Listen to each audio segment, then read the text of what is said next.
I don't stand here to claim to be the conservative alternative to Mitt Romney. I stand here to be the conservative alternative to Barack Obama.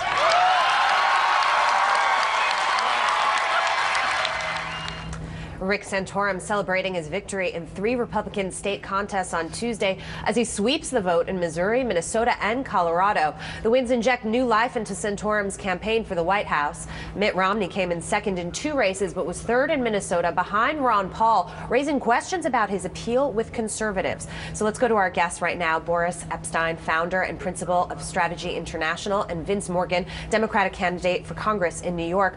Boris, I want to start quickly with you because, you know, we see that Santorum is seeing a little bit rejuvenation here. We also see that Newt Gingrich has had some success. So while Romney still remains a front runner, it doesn't seem like the race in terms of the GOP nomination is clinched just yet. Where do we go from here?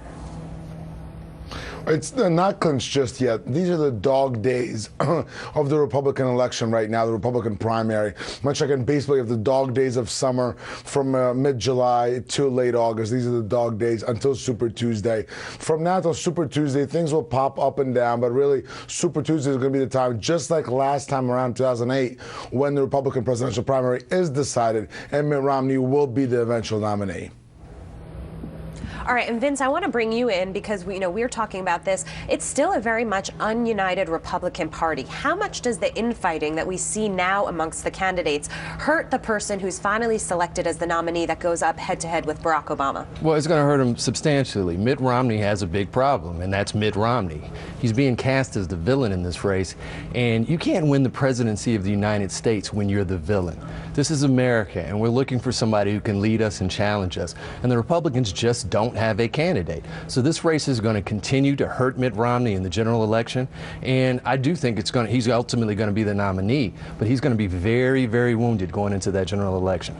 Do you agree with that, Boris? And what's the impact of this race? I mean, Romney, you think, is still going to get the ticket, but what's the impact going to be on on his campaign against the president? Much less than Debbie Wasserman Schultz, the chair of the DNC, and Vince Morgan would like you to believe. If you look back to 2008, Barack Obama and Hillary Clinton fought it out fist to fist right up until the convention in the Democrat primary. And then Barack Obama emerged and then, of course, won the national election. What happens a lot in these primaries is that the candidates, while challenging the frontrunner, in this case Mitt Romney, they bring out a lot of the negative issues on him, so then those negative issues are not usable later on in the general election. So I do not believe this will hurt Mitt Romney long term. Short term, yes, it's a negative for him, and that's why you'll see some dips in the polls after these losses. But long term, after he wins the nomination, it will not have an impact. Vince? Boris, unfortunately, when we talk about the parallels between 2008 and 2012, we've got a person going against an incumbent president. You have to have everything going right for you, and Mitt Romney just doesn't have everything going right for him to challenge an incumbent president and beat him. Clinton didn't even have necessarily going everything right for him either in 1992. Well, he did. He had the power of personality, though, and unfortunately, Mitt Romney's personality isn't even carrying him with his own party. All right, let me jump in here because I want to kind of take it to the question.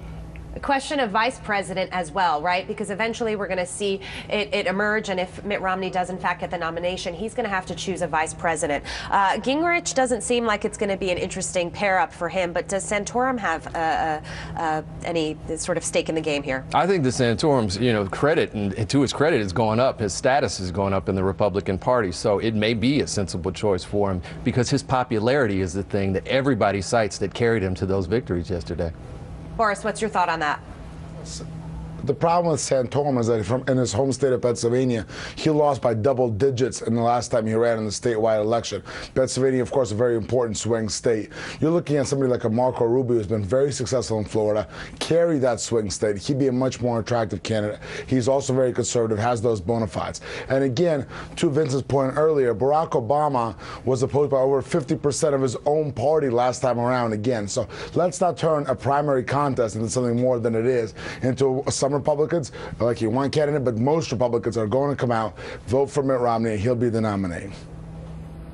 All right, let's bring Ken in and try to make this a market-based discussion as well in terms of how this election and the GOP nomination and ultimately the 2012 election impacts the markets. Yeah, I think we're in a season now where it's platform. Everyone, both parties are laying out their platforms. And I'm interested in your thoughts on kind of not the vast middle, but I don't mean that from an independent voter point of view. I mean, the vast middle is most people trying to make ends meet and hearing these arguments on both sides that are somewhat ideological at this stage in the game. And I was curious about your take on how people, feel or should be kind of looking at this election as it comes down towards the home stretch when the demagoguery is a little less. Well, the rhetoric around the economy has actually turned to the positive for the most part, and hopefully that continues. Obviously, we have a long way to go, but the economy is looking better.